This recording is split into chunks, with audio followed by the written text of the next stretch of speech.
Good afternoon, LaurenHill Academy. Welcome to LaurenHill's second panel of Black Excellence.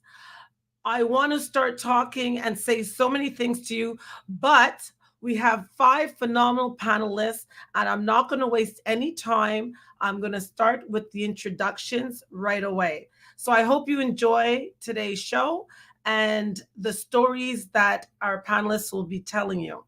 Our first panelist is, I'm going to introduce all the panelists first. The first one is Tina Opong. Hello, Tina. Second, Durrani White. This is Trisha Walters, Akeem Baptiste, and Gloria Opong. Before we begin, I'd like to take a moment for Tina Opong to give the land of acknowledgement, please. We would like to acknowledge that the English Montreal School Board and LaurenHill Academy is located on the traditional, ancestral, and unceded territory of the Kanien'kehá:ka. We are grateful to live, learn, and work in Tiohtià:ke, which has long been a site of meeting and exchange for many First Nations and is currently home to diverse groups of Indigenous and other peoples. As a school board, it is important that we acknowledge the historic and ongoing role of educational institutions in perpetuating injustices against Indigenous communities. We are committed to educating staff, students, and parents about the true history and current realities of the Indigenous peoples of what we now call Canada. Celebrating the cultures, contributions, and knowledge of the many First Nations, Inuit, and Métis communities, listening to and amplifying Indigenous voices, and partnering with local Indigenous community members. We offer this acknowledgement as a first step and public commitment to our ongoing process towards reconciliation and justice for Indigenous peoples and communities. Thank you. Thank you, Tina. Okay, so we are going to begin. Tina, you're going to be our first speaker. And before we get started, I just want everyone to know all the panelists are former Lauren Hill students. And I'm very proud to say I taught all of them. I will give you just a little rundown about Miss Opong. She's the head teacher at the Jewish General Hospital in the psychiatric department. She graduated class of 2004. And as well, Gloria has her master's in education. The beauty today, Gloria, you're here to share your story. So the floor is yours. Thank you so much, Mrs. King. And just to say that I am Tina. I know that you said Gloria a couple of times, and I have the honor of being on this panel is with my older sister, Gloria. And it's just a wonderful introduction because most of my high school experience, I was called Gloria. So whenever somebody would say Gloria, I'd still turn around, even though it wasn't Gloria. So I just want to say, first and foremost, thank you so much for having me here. This is an honor and a privilege. My years at LaurenHill definitely shaped me. And something that I did want to mention off the bat is having Mrs. King, a strong Black woman who was so brave and courageous and intelligent, be one of my teachers, the only Black women teacher, by the way, that I had in all of my educational career, definitely played a huge role in where I am today. And I feel so blessed to be the head teacher of our social affairs school. So we are part of the English Montreal School Board, but we're also associated with the Jewish General Hospital and the child psychiatry. So a little bit about myself. My name is Tina. My pronouns are she, her, and elle. I have been here in Canada since I was 7 years old, so almost 30 years. I have definitely gone through lots and lots of up and downs to get to where I am today at 37 years of age, almost 38 in June. Back when I was in high school, and again, we all had kind of like our little cliques, but I was fortunate enough that I got to make lots of friends that I'm still really close to. And we were what you call the smart group, I guess you could say that, because we loved learning and we all thought we were going to be doctors. And it was really important to me, anyways, my identity, especially growing up in a household. I am Ghanaian. So I'm from Ghana, West Africa, and we emigrated here with my older sister, my younger sister, and then my little brother Emmanuel was born when we got here back in 1993. I had a strong group of classmates who school was the most important thing to them. And school was extremely important to my parents, especially my mom, who did everything she possibly could to make sure that we had a great education. And so I couldn't let her down. So my whole identity was the smart sister, right? There were three of us.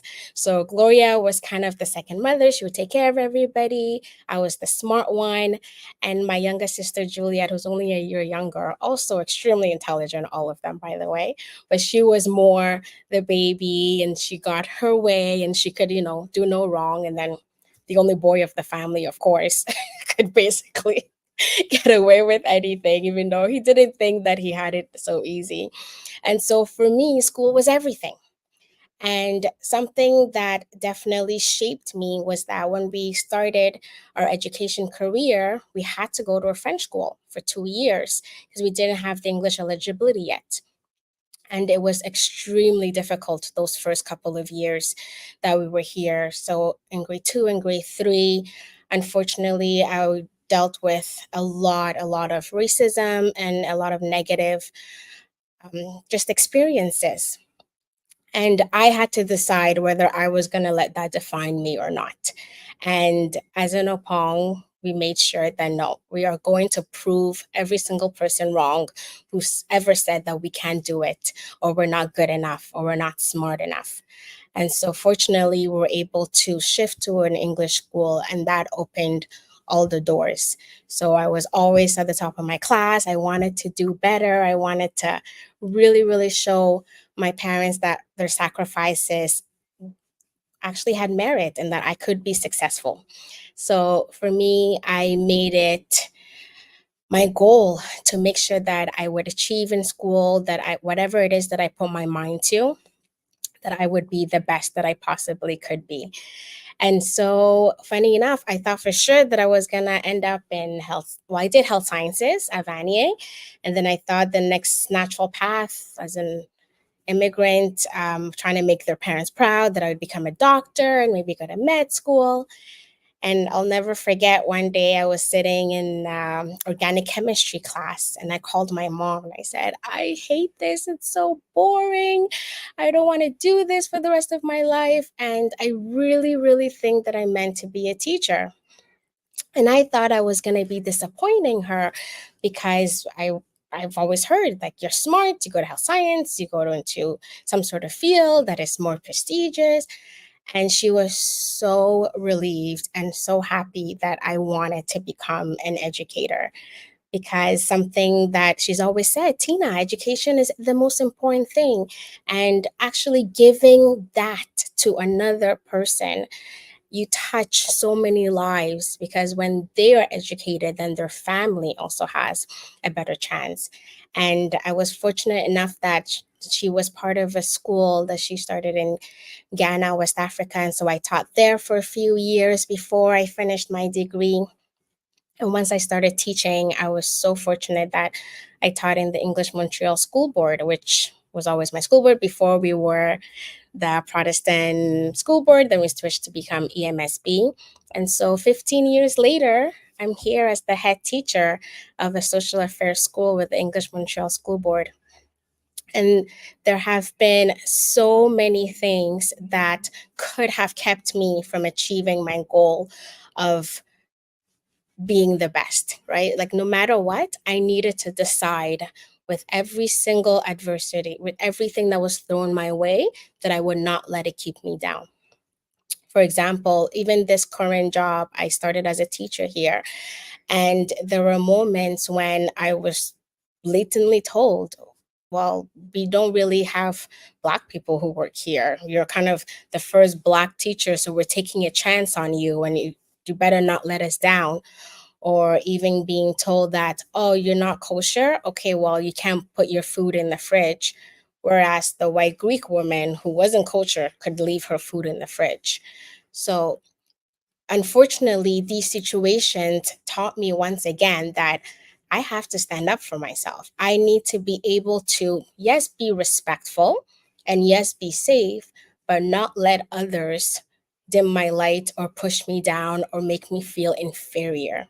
Because at the end of the day, I decide what my worth is, and I decide how I let others treat me. And you can see, if I was standing, you would see I'm only 4'7". Gloria says that she's 4'7.5", half an inch taller than me. Not true. We're both the same height. But no matter what, even if my size is small, I have to make sure that the way I carry myself and with everything that I do, with my actions, that I project a very strong, confident, intelligent person in whatever room that I'm in. And that's what's got me to where I am today. Because I know for a fact that if I had let all of those incidents keep me from being the best that I could be, that it would have been not just sad for me and my family, but also for all of the lives that I've touched in the last 15 years. Because I love this job. This is such a difficult job. Being an educator, especially an educator in Quebec, being a Black woman educator in Quebec, it is so, so difficult, but we have to be there. I want to hopefully be that example that Mrs. King was for me, that it's possible. You can achieve anything, absolutely anything that you set your mind to. Yes, you have to work extremely hard. You have to make sure that no matter what, you're staying respectful, because that's important. We always talk about respect and safety in my classroom, but you also want to make sure that you are proud of your actions, which means doing your best. You want to make sure that you are making helpful comments and helping others around you, because the best thing about this life is, what are others going to remember when you're not there anymore? Once you leave a room, or once you leave any sort of workplace, you leave your mark. So I'm hoping that my students are going to carry forward the things that they learn from being in this space, in this community that I try to create, a safe space, a respectful space, a space where they know that they are loved, that they belong, that there's absolutely nothing that anyone can say or do to make them feel like they are less than, or that they are inferior. And so for me, something that I know I wanted to mention as well is that this beautiful month of Black History Month, I tell my students, it's our celebration, it's our birthday, because we have to do Black history all year round. That's super important. And so, me being a Black teacher, I know that they're probably going to get experiences from me that they wouldn't otherwise get. They might have or they might not have. But all year, we're talking about the important, beautiful souls who make our world a better place and who've made our world a better place. But February is our birthday. So I tell them we've decorated our classrooms. I'm wearing my kente cloth every day with my cute little Ghanaian outfits. We have a party. We dance to beautiful music. We bring in lots of different activities and then have food. So I tell them, just like you celebrate your birthday by making it loud and big and special, that's what the month of February is. So we can uplift voices, everyday Black people who are in our lives, Canadians and parents. If I have Black children in my family, I invite their Black parents to come in and share their story and something that they might never have told their own kids, but they come in and their kids see, oh wow, look at everything that my dad or my mom has gone through and has achieved to be able to give me the life that I have. And so Black History Month is so important because we do have to take that time to really celebrate and enjoy and say, yes, we are here. And not only are we here, but we are thriving. And there's absolutely nothing anybody can do or say to keep us down. So I am Tina. I'm a daughter. I'm a mother of two beautiful biracial children. They're 4 and 8. So life is always really crazy at home, but always fun. I am a friend, try my best to be a good friend. I'm a sister, and that's basically it. That was phenomenal. And I thank you, Tina, for sharing your story. But you know what stands out to me, and I think I want the students of Lauren Hill to realize the communication and the guts it took to speak to your mom and tell her your truth.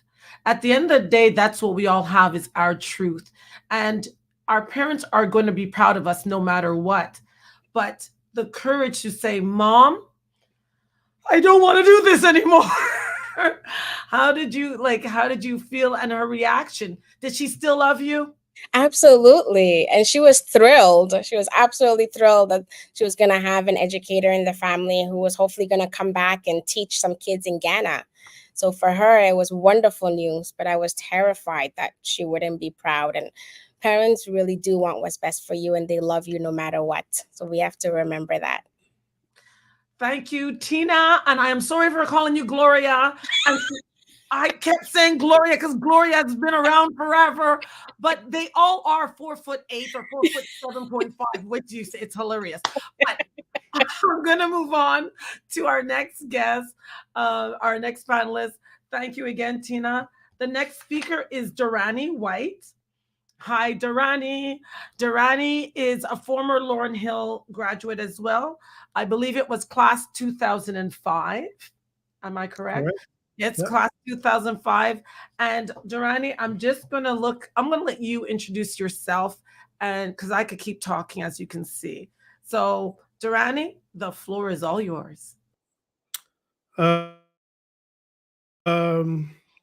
Hi class, hi teachers, those I know, those I haven't. Man, something's in my beard. Sorry about that.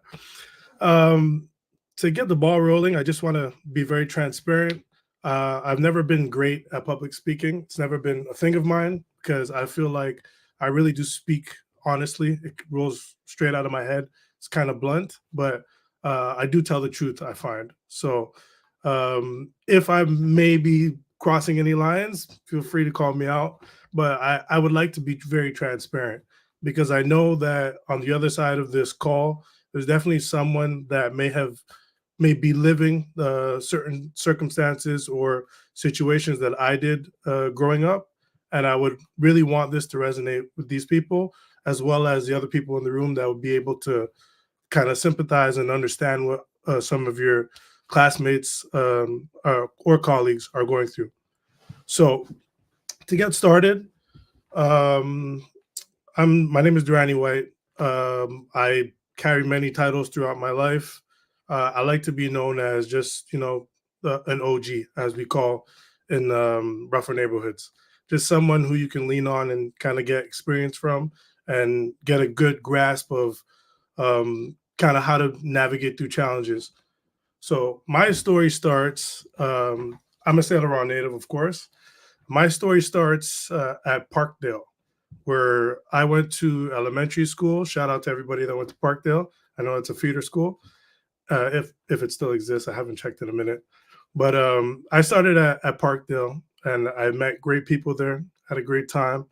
I ended up doing 2 years at Garden View as well, where I met even more people, and we all left that elementary school to make our way to LaurenHill, where we all jumped and assimilated. So I kind of already had a base of friends and people that I had relationships with at LaurenHill. Among that group were groups of people that I knew from the neighborhood when it was a little rougher. So I was kind of tied in between knowing folks that kind of get themselves mixed up into some trouble and other folks that are just general folks from the neighborhood. And I found that very challenging because I had to carry two different faces because I didn't want to be known as somebody that comes from a rougher, impoverished neighborhood. But at the same time, I wanted to be viewed as, you know, as who I actually am, my real personality. And I think that was very challenging in the beginning, but over time I started to get comfortable as I started to reach out and meet people, and I noticed that this was actually one of my biggest skills in life. I've learned the ability to communicate with different type of people from different backgrounds, and over time you'll see through my story that as I learned to hone this skill, I use it as a transferable skill to bring myself further success. So at LaurenHill, the type of student I would say, to explain it briefly, I was into sports. I'm 6'7" at the time. I think I was like 6'3", 6'4" at LaurenHill, and all I knew was that a potential future would have to involve sports because I did not see anyone that looked like me that made a career or was successful. I didn't know any job titles. The doctors I've seen when I was younger were not black. Anyone that lived in a home when I was younger was not black. We all lived in apartments and small neighborhoods, and the jobs are very similar. It's either you're working at a factory or you're working in some form of customer service at the time. So that's I knew if I wanted to have a better life than those options, it would definitely be through sports. So to tie back to what kind of student I was, if the basketball team told me I needed a 60 in order to play on the team, I got a 60. If they told me I needed a 70, I got a 70. I basically did the minimum requirement in order to be able to play sports.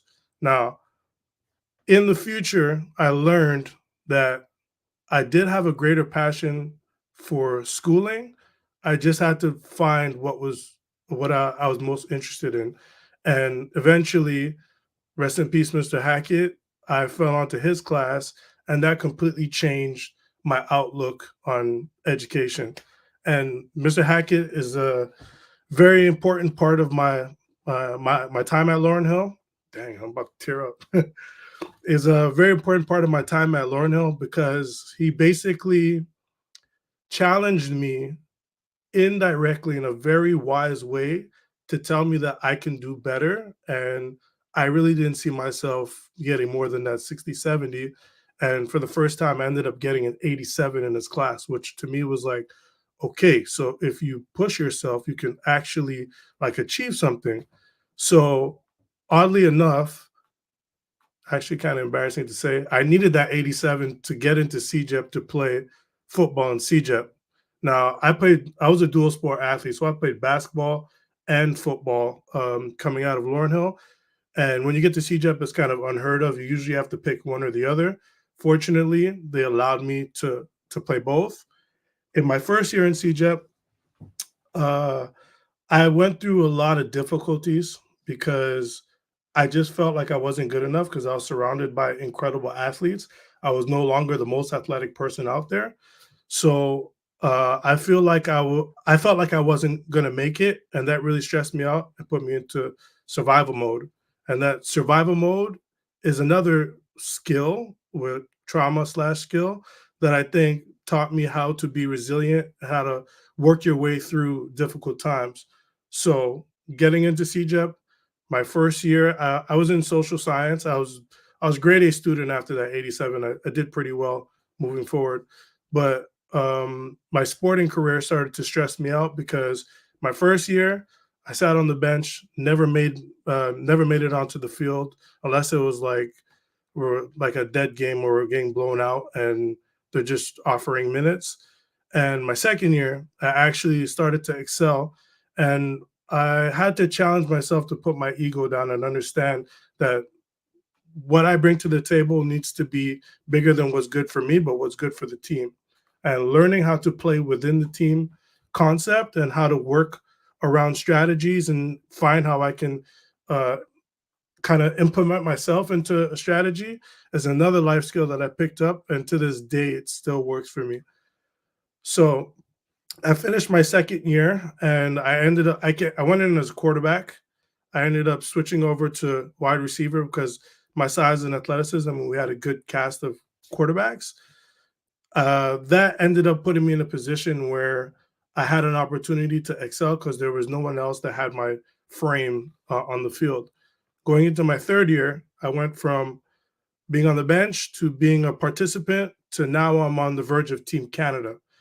And that to me kind of like changed my whole outlook on life because I learned that being resilient through those challenges and understanding how to like take your time and really work through the difficulties leads to success, which then leads me to my university days. Oh, short story in between that confidence that I gained through sport actually went like a little too far. So me and a group of friends, actually some LaurenHill graduates as well. I don't know what we were thinking, but we were big fans of Wiz Khalifa at the time. This was I'm gonna say 2012, 13, and we kind of started to have like small parties and organized events and whatnot. But we had the crazy idea of just calling Wiz and seeing if we can, potentially book him and bring him to Montreal, which eventually worked out. And he came. It costed us about 20K, and we literally paid for it out of pocket in credit cards. Like I'm like by the skin of our teeth, we literally paid everything required for that to happen. And when we made that happen, it was a sold out event. It was amazing. I couldn't believe that I was a part of something of that sort. And that's what kind of showed me that I do have a potential of like really doing something outside of the realm of what I know. Like my confidence was on a complete high.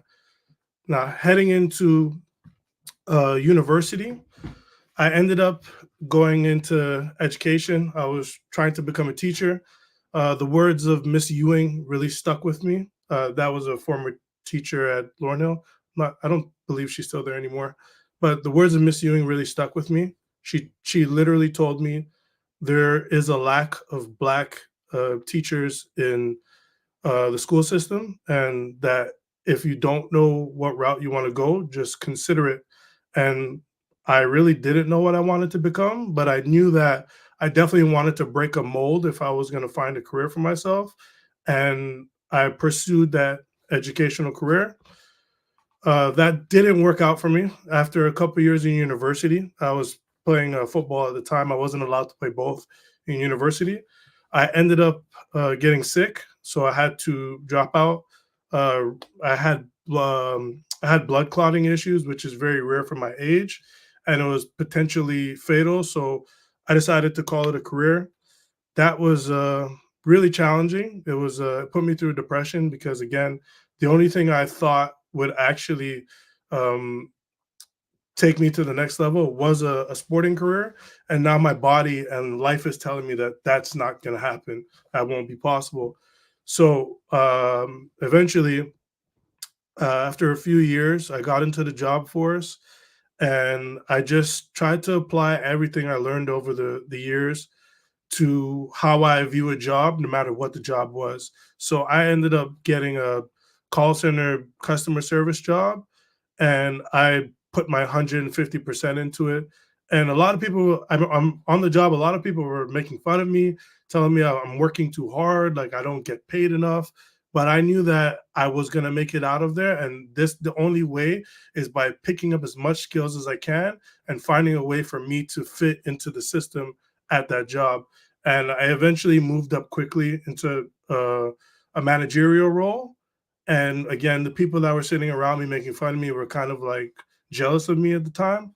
But I knew that it was the only way for me to be able to move forward. From there, this is where my corporate career completely changed. I ended up randomly going to an interview that I didn't know what I was walking into. I was wearing Jordans at the time, and I enter the office, and this is Adidas Canada headquarters, and I'm here for a customer service job role. So I get into the interview, and everything I was asked was based on the skill sets that I pushed myself and the abilities that I asked the previous job to give me because I didn't stay the status quo. And when I was able to explain and articulate how I was able to get through these things, that's what allowed me to get that job at Adidas, and that completely changed my corporate career. At Adidas, I spent 2 years in Montreal on the customer service team, and within a year and a half, I kind of branched off into a supply chain role. And mind you, prior to being in this corporate infrastructure, I had absolutely no clue what any role was, with the exception of customer service. That's all I knew. I didn't understand sales. I didn't understand supply chain. I didn't understand marketing, none of it, just that customer service role. And I also noticed that I was the only Black person in the building in Montreal, and I was also the only Anglophone.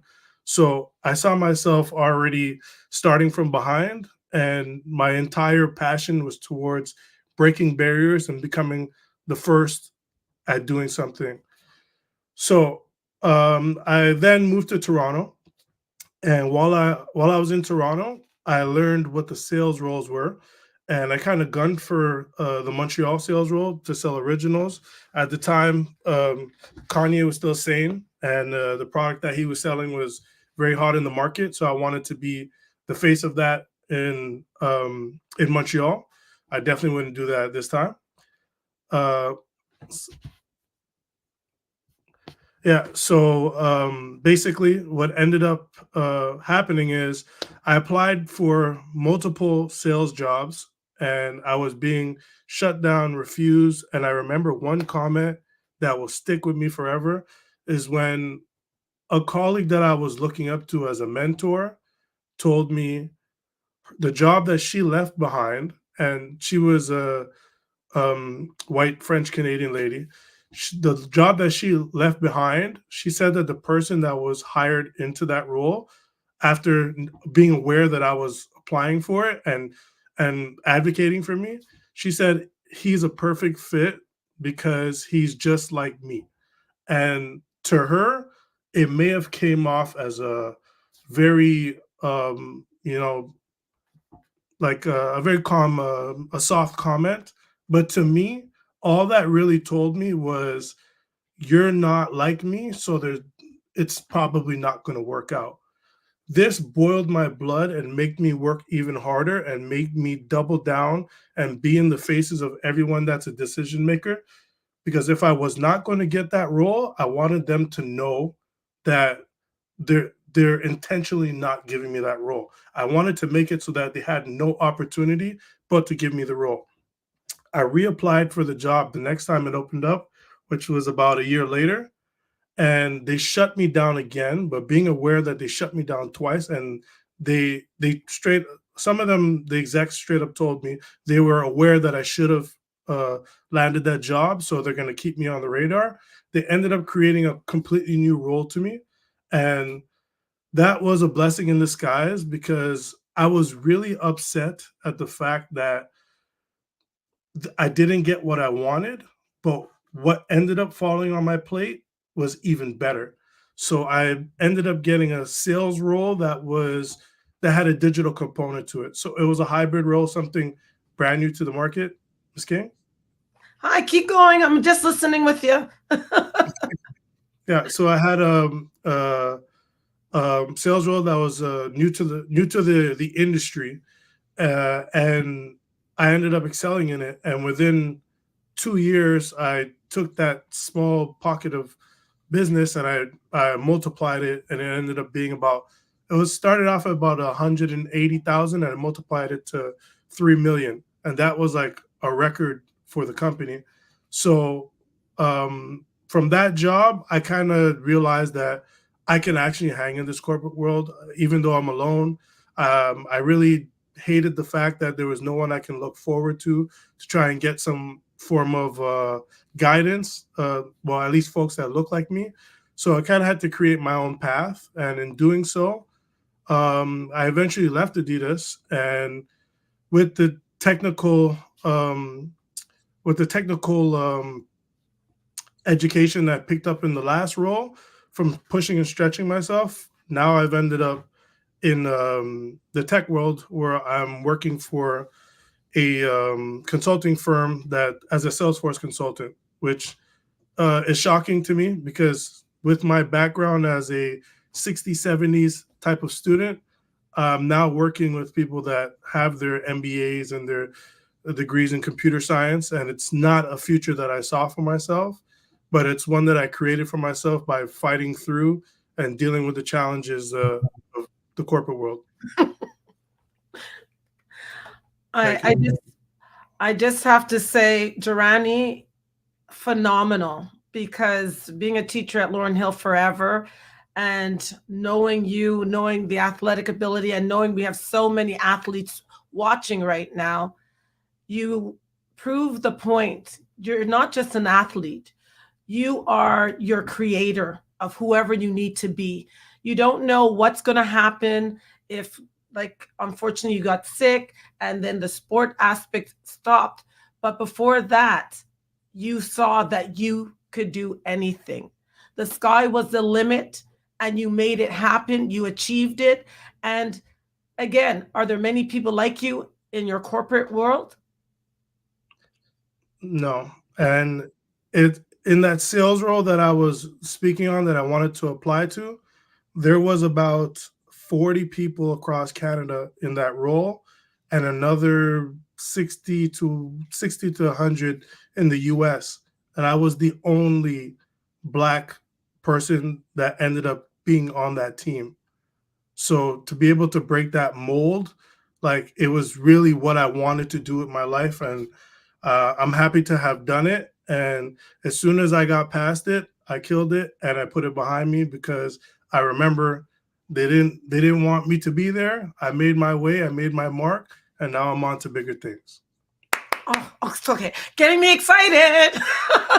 I I have to say, your story is. I see determination, confidence, and discipline. Again, Lauren Hill students, effective communication, determination, confidence, believe in yourself. Mom and dad are going to be there to support you, but you got to believe in yourself. Durrani, I love you. Thank you for your story. Oh, it was phenomenal. You're awesome. So, with that being said, I know our time is going really quickly. Everyone is so amazing. I love it. Our next speaker is going to be Trisha Walters. Trisha is from the class of 1994. I don't want to say I taught her, but I taught her. So I won't say what class I'm from. But Trisha, I'm just going to look back at my notes. Trisha was, remind me correctly, Trisha, you worked at prior? Why, my job history? Yeah, before you became a makeup. Oh, I was selling insulin pumps. So she was selling insulin pumps prior and then change and transition into makeup artist, as you can see by her beauty. She's absolutely gorgeous. She's here to tell her story. I'm not going to waste time, Trisha. Floor is yours. Thank you. Thank you so much. Really honored and blessed to be here. My name is Trisha Walters, and I'm the class of 94. So she didn't want to date herself, Miss King, but I will. I was her first class. She was actually a student teacher when she started, and then she came when we were in grade 11. And she was an inspiration because, like all the other panelists said, we didn't have that many mentors that look like us. And we have to admit that you're hard on us. But in hindsight, we have to understand that much of our success is in the climb. So I come from Saint Laurent and grew up just like anybody else in my era running in the streets. I was athletic and I was banking on just the same dream any other Black girl wanted. It's an easy ticket out of what we know, and it's limited with the language barriers in Quebec. So I wanted to get a scholarship out. And Mrs. King was quite the inspiration because she was a volleyball lover as well. And she honed in on me and also coached me as I transitioned to Vanier College. So at this point, I was a double athlete as well. And I didn't know what I wanted to do coming out of high school. I was at Sir Winston when we developed and birthed LaurenHill Academy. And I really didn't know what I wanted to do. So I was banking on this scholarship that would get me out. And the obstacles that face your everyday Black student, one of them is just knowing that there's hurdles that you can't move. And there's a solution for every problem. So you have to get creative with how you're going to work around it. And one of these awakening moments was brought to me by yours truly, Mrs. King, because we had so much fun playing volleyball, and she taught me very clearly that I can't go too much further because I'm short. You can teach a tall person, but you can't grow a short person. And I was still a little bit like, I couldn't believe that that was going to be it. But long story short, I still knew that my love for athleticism and physical fitness, I still wanted to teach. I wanted to be a gym teacher. That's all I kind of knew. This was easy for me. But I didn't have the grades to get into McGill, and I didn't have the smarts to find the back door. Um, so I pivoted and I went into graphic design, and that was just out of desperation. I pivoted because I wanted something that would be quick, and everybody was into this new development of marketing, and the industry got saturated fast, fast, fast. So by the time I finished, all I could do was work in an antique print shop for a minute, and then I was faced with just working. All I knew was how I was going to get to the next paycheck, but I didn't have a huge or a bigger dream.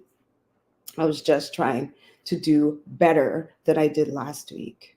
So when the job that I was at the time, while I was studying computer graphics and working at the print shop, was working at a hospital, a geriatric center in the kitchen. So it's just a good paycheck. And I decided, you know what, my friend's going to Ontario, so here I come. And I camped out on her couch and her floor until I made it work. And I'm telling you, I had to climb. I started in telemarketing, selling security systems, until somebody in an agency discovered that I was bilingual. And she's like, oh no, you're not doing that kind of work anymore. So I just wanted a good paying customer service job because I really liked solving people's problems. I still didn't have a dream bigger than that. So I landed the good job in customer service and I got good at it. And the moral of this story is most of my successes I didn't seek. They kind of found me. And there's gifts that we kind of carry. And sometimes it's just like talents and gifts that come so easy to us that we don't think we can utilize it or maybe profit from it. So in this customer service role, there was a lady. I was working for Johnson & Johnson Medical, and I was just ordering the stuff for the hospitals, and this lady came and she basically hoisted me out of that role into the diabetes field. I did not know what I was doing, but she heard me on the phone and she liked the way I sounded. And there was something she saw in me that I didn't see in myself. And it rolled into an inside sales job. I loathed sales. I never thought good of sales. I always thought they're going to be taken advantage of, and I'm not the person to take advantage of anyone. So I just did it because, again, I didn't know how to dream bigger than myself. I just know how to get to the next thing. So I'm doing this and I'm striving and I'm getting better in each of the roles that I'm doing, but there's no love. I'm not doing any one thing that I love. Now, remember I said I wanted to be a gym teacher, but I couldn't get into McGill. So back now at this J&J role, inside sales, selling insulin pumps, I had some kids and I had put on some weight. There was a gym there. Started going to the classes, and it just developed into the teacher left. And I was like, all right, well, I guess I can teach. And then I started teaching fitness. I got on a spin bike and hated it. And I was like, I have to find a way to get good at this because this makes no sense that a stationary bike is winning over me, the girl who was athletic and wanted to be a gym teacher. But it just came back full circle. because I got certified and I ended up being a fitness instructor and a spin instructor. Again, I'm still doing my sales jobs. The corporate world is fulfilling from a quantifiable number, but there's barriers there that you can't move. Once again, you don't have the representation of people that look like you. You sometimes have to defend yourself just for showing up as yourself. That might come off to some as aggressive or just, grumpy. Why aren't you so laughy and happy? And it's just, there's hurdles there that taught me better start believing in the things that people see in me. And so that fitness bug stayed. And then years later, I didn't want to go back to the corporate world. And a friend of mine introduced me to a makeup line that you sell online. And I knew nothing about makeup. And I just knew that makeup lovers would last forever. So I said, let me see if I could sell this online. And it opened me up to learning about myself and learning to believe in myself and learning to believe in myself amongst all the no's that I'm going to see ahead of me while I try to get ahead. So the numbers didn't quantify in this sales role for me, but it built and planted a seed for a love for beauty and kind of just putting on your best self. So makeup taught me that you don't have to put it on as a mask. You can actually put it on in a way to enhance and amplify parts of you that, you just don't wake up this shiny and glowy. So you can emphasize that with a little bit of this and a little bit of that. And again, it came back full circle because I teach makeup classes. And all in all, I've learned that showing up late is better than never.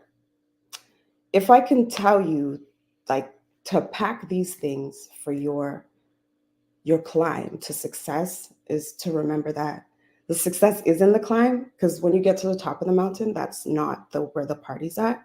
It's actually on all the little moments along the way. Be present in whatever you're doing.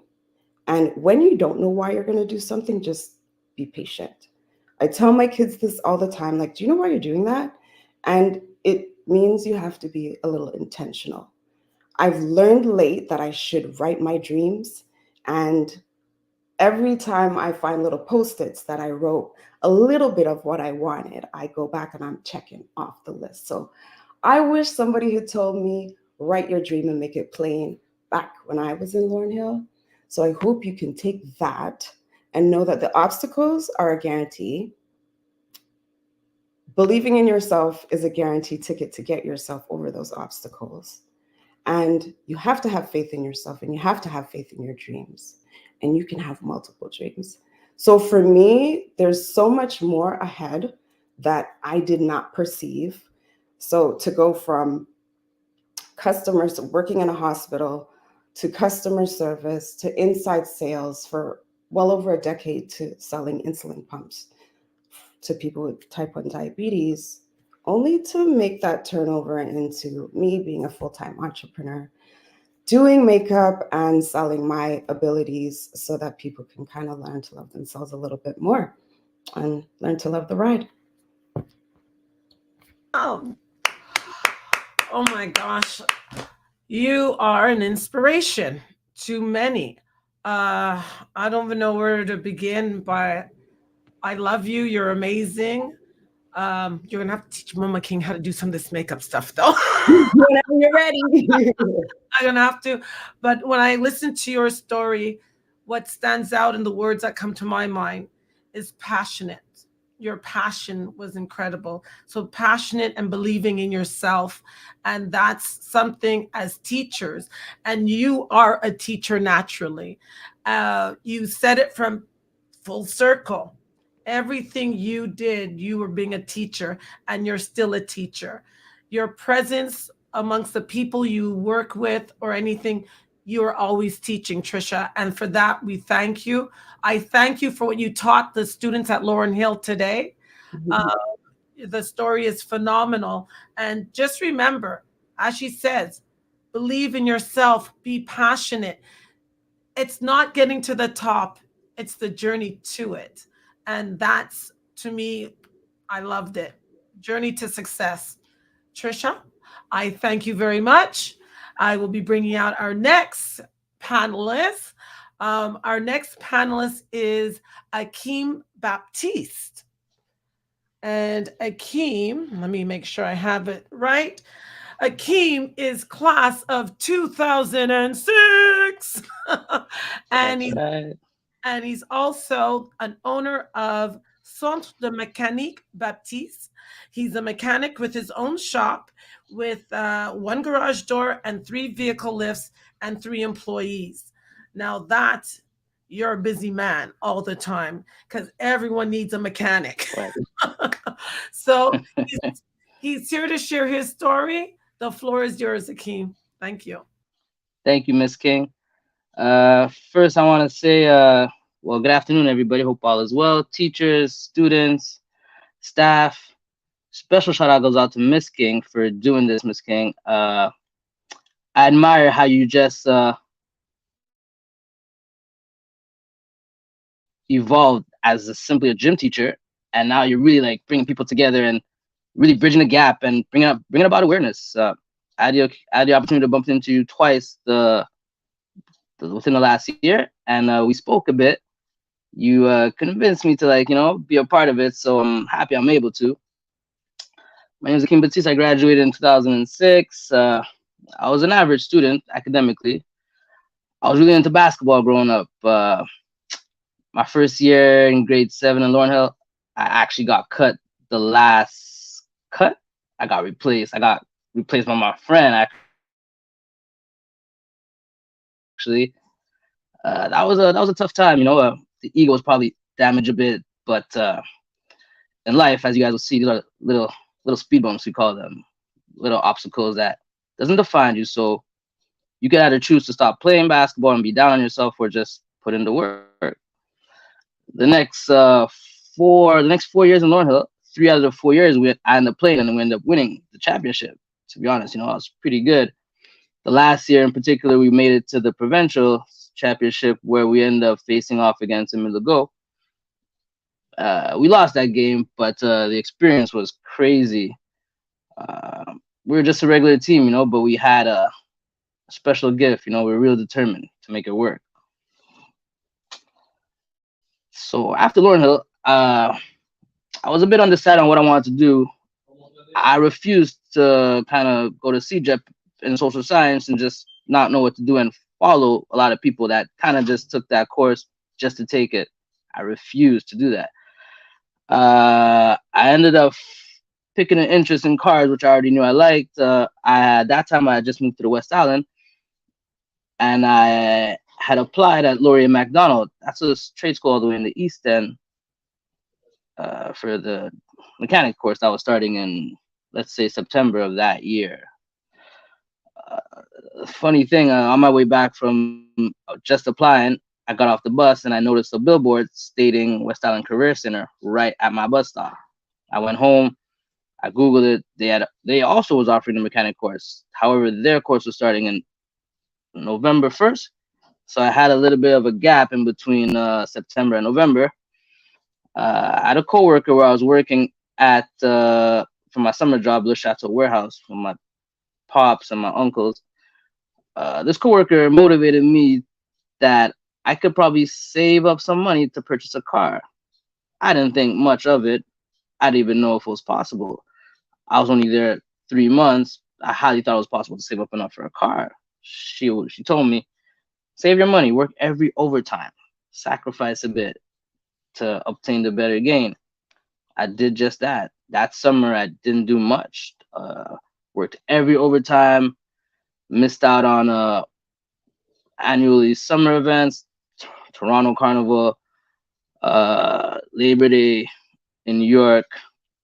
But at the end of it, right before I started school, I was actually able to get my car. So as young people growing up, you guys got to realize that there's gonna come a time where you gotta sacrifice. You know, you gotta really like know what you want and know how to get it. You know, it's hard to get both things at the same time. It's almost impossible. With that being said, I started my trade school, and it was interesting.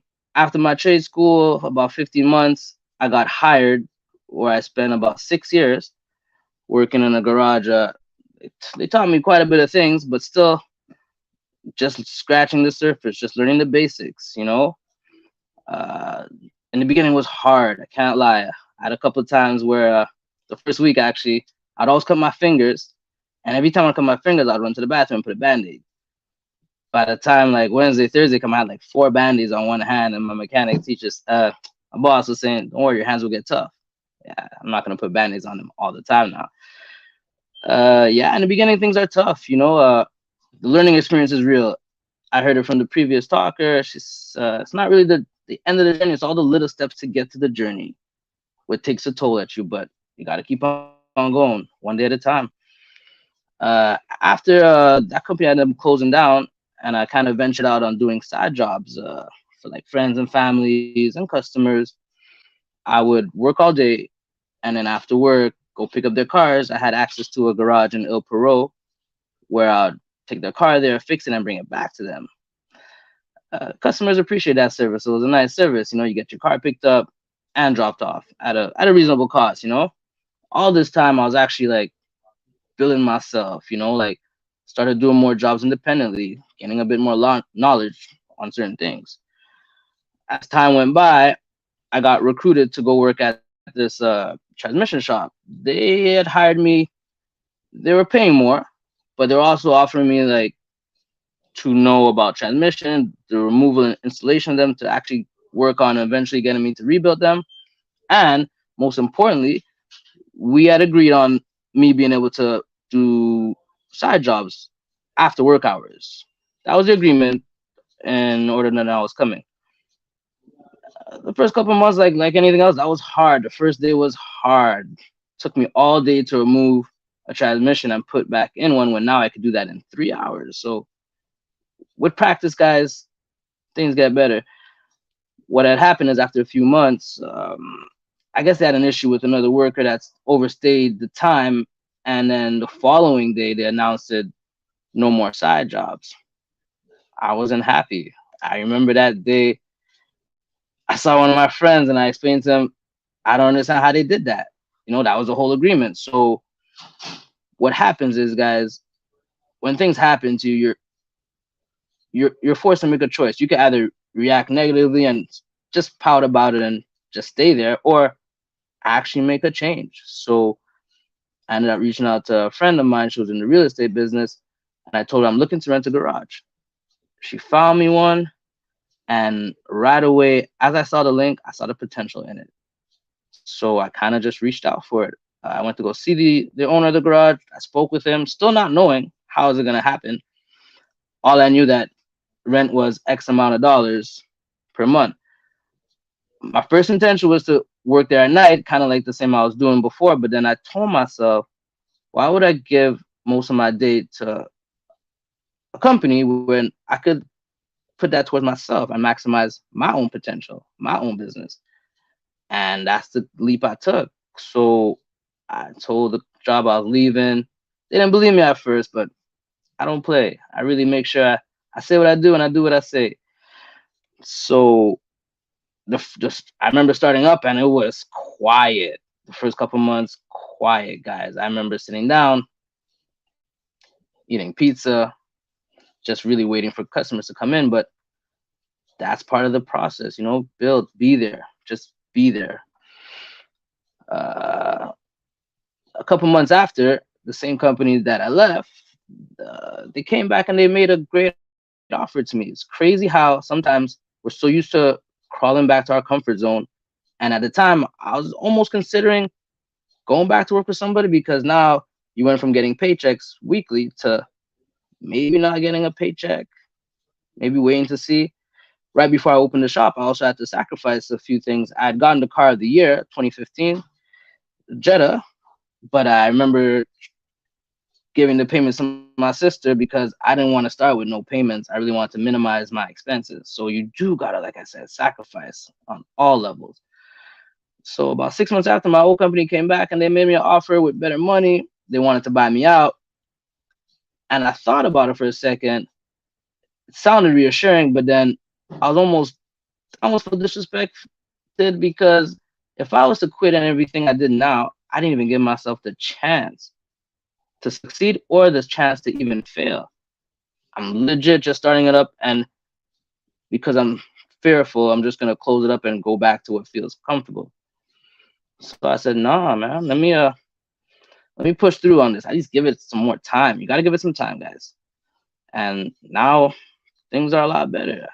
I don't think I'd only go back to work for somebody if I finally get tired of it, which is not easy managing people. Whole different ball game. But all in all, guys, push through, man. Push through. Trust in yourself. Believe in yourself. Invest in yourself. A lot of times we could do so much more with ourselves. I wasn't the person that wanted to open up my own garage, but because I believed in a certain thing and having maximum time, I had to take the chance on myself. I had to. I'm not gonna speak much longer. I know time is pressing, guys, but push through, guys. Do the work. There's no really easy way, guys. Step at a time. Do the work, guys. Believe in yourself. You guys will make it. Thank you, Miss King. Thank you, Akeem. That's phenomenal. Without any further ado, I want to definitely bring in our last speaker. Right away, there's Gloria Opong. We're all going to be on the screen with you, Gloria, in support. So everyone's on the screen, but Gloria, it's all yours, the floor. Thank you so much, Miss King. And thank you for having this. I am Gloria Opong, co-founder and CEO of Cleanster. What is Cleanster? Basically, what we're doing is we are a platform that connects property managers to top-rated cleaners on our platform on demand. I am thrilled to be here to share my journey with each and every one of you along that I have achieved with my co-founder. So my path on this entrepreneurship began in unexpected places. During my last year at LaurenHill Academy, we had you can go in and shadow, in a place where you think that this is the path that you want to take and you would want to work there potentially. So I did a day shadowing at a pharmacy, shadowing pharmacists. And that really kind of ignite a career path for me. I spent 20 years working in that pharmacy after I graduated high school. And interesting enough, the pharmacy owner now is an investor in Cleanster.com, demonstrating that full circle of connections in life. The roots of my story really trace back to my parents who migrated here, in Montreal, driven by that desire to give their children all the opportunities that they didn't really have, with that foundation of strong work ethics that they kind of really instilled in us. I spent 12 years working at the Jewish General Hospital in the microbiology as a medical technologist. Little did I know that my journey was about to really kind of be shaken and also take that profound turn into a real venture of entrepreneurship world. My first venture was into the tech world, was co-founding a platform connecting freelancers to any kind of task that clients wanted. It's a platform. When I was in that working on that platform, I was also working in microbiology, despite the challenges and the difficulties in getting funding. As a Black lady, being part of a tech world, that's how it is. We all know that. It sets that stage really to what we have today, Cleanster. So I'm forever grateful for what we started. While I was on maternity leave from microbiology, with my third child, that's when I started to use the platform that we built, the first platform. I would book for a cleaner because I needed that service. And then we would notice that 10 to 15 cleaners are bidding for this cleaning job. That piqued our attention. It wasn't meant to be a cleaning platform. It was more for it to be a tech platform, because that's where the the kind of hip is coming now. So another client too was using that platform at the moment, and they were booking cleaners on it. They had a client with 10 units of Airbnb, and they reached out to myself and my co-founder and asked, okay, I'm using your platform. I'm getting phenomenal cleaners. However, I can't really take on this new client that I have. Would you and your co-founder be willing to take this client on with 10 units? I go, okay, I don't know anything about Airbnb cleaning. I don't know anything about the short-term rental world. I don't even know anything mostly about this that he's proposing. But I looked at my co-founder and I said, okay. And he said, yes, let's go for it. Let's see how this is going to turn out. We really believed in ourselves and we believed in this platform that we were building. And we knew that at that moment, we were really kind of tapping into something amazing and something great. One of the main challenges that we faced on that first platform was it was not built for cleaning. Therefore, we really had to pivot right away, decide on what we're going to do. And so we looked and spoke about it for a while. And we said, okay, we need to come up with a one niche platform. And that's when we started to build Cleanster. So we started to build Cleanster, started to learn that the cleaning short-term rental is completely different. My co-founder and I will go on board, we'll clean Airbnbs. He later on actually got himself Airbnbs as well in here in Canada and now in Texas as well. So you have to know really whatever you are accomplishing in life, right? You have to give that best, the best that you can of yourself and also the industry knowledge all the time. So we started with Cleanster. We did our beta testing in 2019. It was phenomenal. I mean, we had only a minimal viable product for Cleanster at that moment, with along with a few angel investors. But unfortunately, guess what? 2020, COVID hit. And remember, Canada is completely closed up. So, what is it that we have to do? Our original plan was really to first solidify Montreal, go to Toronto, Vancouver, and then Calgary before moving on to any other place, which was the States, because it's a bigger market there. However, due to COVID, we had to kind of fast track and see where that we believed in our vision and where to also move operations into a United States area. So, where we landed really was in Texas because the restrictions were minimal. We believed in what we were building, our mission and our vision. We really believed in it. And so we landed in Texas. And when we landed there were clients there who needed our service, even though it was COVID. And we onboarded cleaners as well. And we started to do business too gradually. And while we were there, we had our first great an investor, a venture capital investor, Sputnik ATX, that believed in what we were building, and then they invested in the company. They loved what we were building, our mission. Also, we're paying clients and we're paying the cleaners a living wage, much more greater than the other platforms that were there. And later on along the journey, we also got investments from Morgan Stanley and also along with Zemo Capital. The journey that we are on is so worth it. You know, we have many challenges along the way because we're providing jobs for professional cleaners and we are helping them with their family every single day. Every single day is a learning experience, trust me. Whatever, every single time, the chances I get, for me, I grab onto it like fully to make the best out of it. So you have to know, you need to know you are worth every great thing you see in this world. Wow. Whatever you envision for yourself, you can achieve it. Trust me, I'm a living proof of it. You need to hold on firm and you have to just keep on pushing through every single time. You can adjust the direction, but that big vision that you have, just hold on to it and keep on pushing through. I never thought I would be co-founder of a company that is venture backed and operates in Canada, US, and UK. Never thought with 95,000 cleaners all across. It never crossed my mind a bit. I've come to the understanding that regardless of your background, with dedication and commitment, you give your best. unexpected doors will always, always, always, always open. Trust me. During this Black History Month, I extremely grateful to recognize and celebrate and reflect upon the achievements and the contributions that and struggles of Black individuals throughout this whole history. We've all been through. So I am Gloria Pong. Thank you all for listening, and thank you, Miss King, for always doing this and giving all of us, the stage to shine today. Oh, you guys beyond shine. As my nickname is Mama King, I am a proud Mama King today with all of your stories. It makes me want to tear up. But before I do the final words, Mr. Baptiste, you have something to say?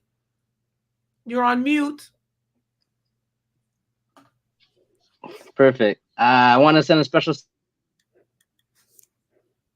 He has a shout out he wants to make. Oh, we don't hear you. A special shout out is going to his niece at junior campus, Tiana. Oh, wait, is he back? Yeah. Can you guys hear Say me? it. Now we can hear you. Hello, hello. Yeah. I want to send a special shout out to my niece Tiana. She's in grade 7. Hell of a dancer. She's gonna be something, man. Tiana, keep doing what you're doing, man. We proud of you out here. You know? Yeah. Thank you, Mr. Akeem. So Thank to you. end and to wrap everything up, I want to thank all our former LaurenHill graduates for coming back and sharing their story of inspiration, resilience, determination, passion, discipline, change makers. That's what I'm going to call all of you. You're all change makers. The one thing that you all had in common, you heard it over and over: transition, passion, determination, work, discipline. These are the things that our ancestors strived on and did for us. And I pray not just for the Black students, for everyone to be successful in life. It's all about determination. It's all about passion. It's all about being resilient. And you're going to hear no, and life will throw you obstacles. But are you going to stay down or are you going to get up? As LaurenHill students, we have rise. We are getting up. We're going to keep moving and we're going to keep thriving. So I hope today's broadcast has motivated all the students of LaurenHill to be their best and to work no matter what curveballs are thrown at you, you can achieve. You are, I would say, especially, you have the pen in your hand. It's time to write your script. Envision your best life and make it come true. Thank you all for being our guests today and panelists. You all were phenomenal. Thank you, the LaurenHill community, for watching us. It has been absolutely exciting for the second panel of Black Excellence. Let me add a special promotional code for everyone. If So for us, yes, I have created a special promo code for all of the parents of LaurenHill students. So you can use LHA 20, so LHA capital 20, to have a 20% discount when you book on our platform for cleaning. Thank you so much. Thank you, Gloria, for that beautiful gift, because I'm going to jump in on that. I have a lot to do up in here. All right. Thank you, everyone, again. Have a good evening. And this is it. We're tuning out. All right. Thank you. Right. Thank you, guys. LJ.